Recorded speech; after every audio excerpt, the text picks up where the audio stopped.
ज्ञानी लोग ब्रह्म को निर्गुण और सगुण कहते हैं और ये सारे भेद भी तब तक ही रहते हैं जब तक आत्मा मोक्ष प्राप्ति न कर ले। और मित्रों, यही सनातन धर्म का सच है। कहते हैं कि आत्मा का मोक्ष परायण हो जाना, ब्रह्म में लीन हो जाना है। इसीलिए ब्रह्म सच है और दुनिया तो बस एक मिथ्या है। यही हिंदू धर्म के हिसाब से सच है और इस हमेशा रहने वाले सच को जानने या फिर मानने वाला ही सच्चा सनातनी कहलाता है।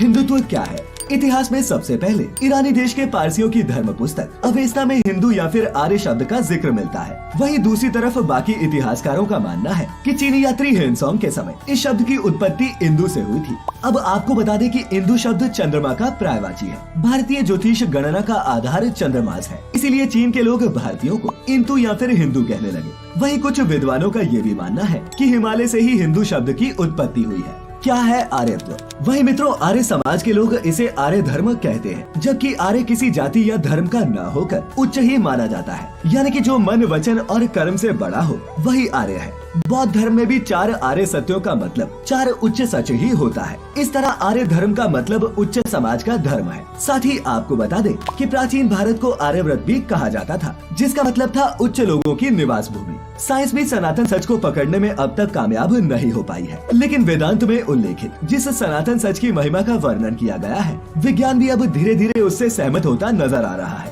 हमारे ऋषि मुनियों ने ध्यान और मोक्ष की गहरी अवस्था में ब्रह्म, ब्रह्मांड और आत्मा के राज को जानकर उसे साफ तौर से बताया था। वेदों में ही सबसे पहले ब्रह्म और ब्रह्मांड के रहस्य का राज खोला गया और मोक्ष की धारणा को तय कर उसके महत्व को समझाया गया।